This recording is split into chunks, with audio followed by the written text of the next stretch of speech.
What's up, guys? Jeff Malott with yakfisharkansas.com and the Arkansas Kayak Anglers Raise Your Yak Tournament Trail Series.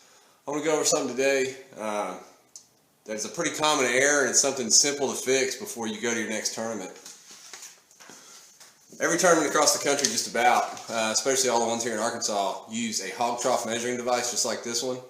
And one of the most common errors tournament directors are seeing is improperly marked boards.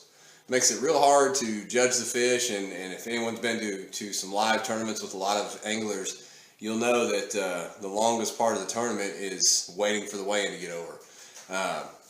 Even if you're using an online system, it can still slow down the judges if they're trying to look at this board and look at pictures and make determinations on who's winning, especially if there's a lot of money on the line. If these boards aren't marked properly, it makes the job hard.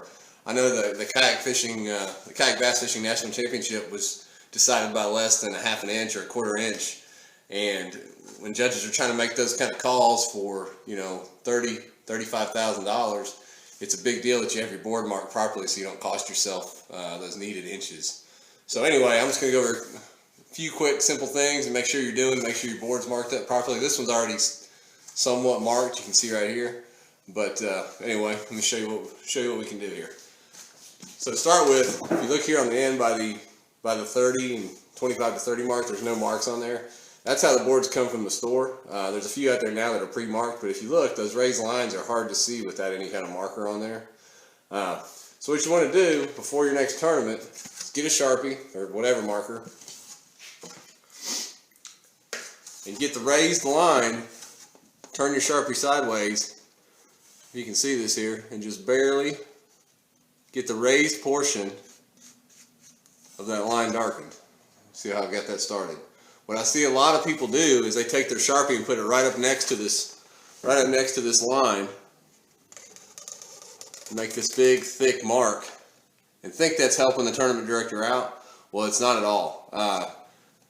That thickness of that Sharpie line is not the thickness of that measurement line. So if you've got a fish's tail that's hard to determine by the picture whether it's actually touching that or not, you're going to get below that number. If I'm judging the tournament anyway, I need to be able to clearly see if it's swiping that 30-inch line or 25-inch line, whatever it is. So you want your line to look like this one.